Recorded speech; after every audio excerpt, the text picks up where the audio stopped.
Hello. In this video, I like to introduce you to two new terms which we use a lot in trigonometry, especially in navigational trigonometry. The terms are angle of elevation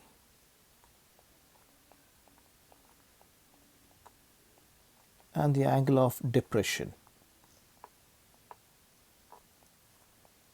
Angle of depression.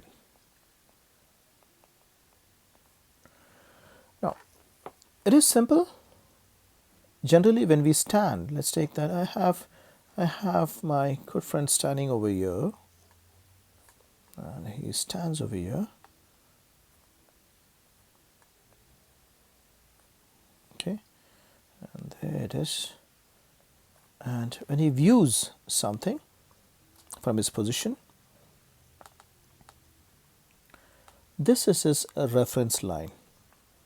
When he views something, he's got his eye out there and he views something, this is his reference line. He can either view things above this level or below this level. So this is a line of reference. This is your line of reference. So if he is observing something above this, let's take a position above this over here, maybe a tree of some kind, and let me just draw that for you. Maybe a tree of some kind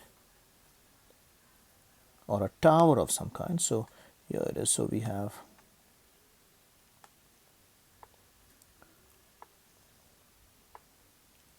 he observes that tree over there, okay, at some distance, and this happens to form a certain, he's going to look up, and therefore the word elevation, he's going to look up, so his view will be this.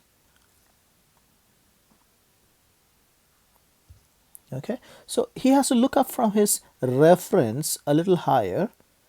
This angle, okay, this angle is called as the angle of elevation. He's elevated his eye level, is looking at an elevated position. That's the angle of elevation. Now instead, if he's happening to look at something at a position, something which is lower than his line of reference, for instance, maybe he's looking at something down over here, and he's already standing at an elevated position. So he's standing in an elevated position, maybe somewhere on a cliff or something, and he's looking down on some water body, maybe. So there's some water body over there.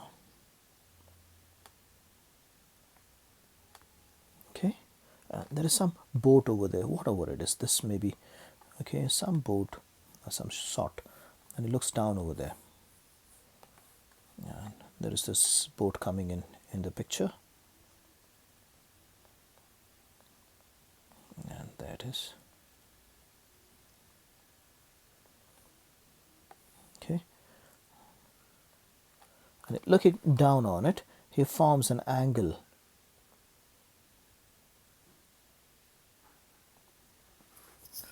Looks down, and there it is, looking at that object.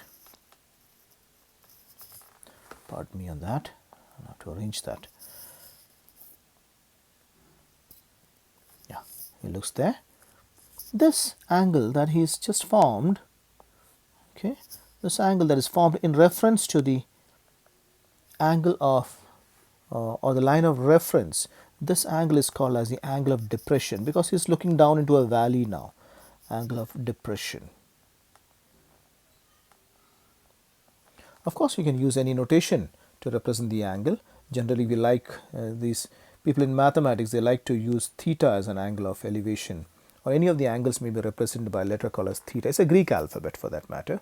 We adopt most of our representations from the Greek alphabets. Interestingly, yes, because they were at the center of civilization then, the Greek. Okay, that is the angle of elevation and the angle of depression.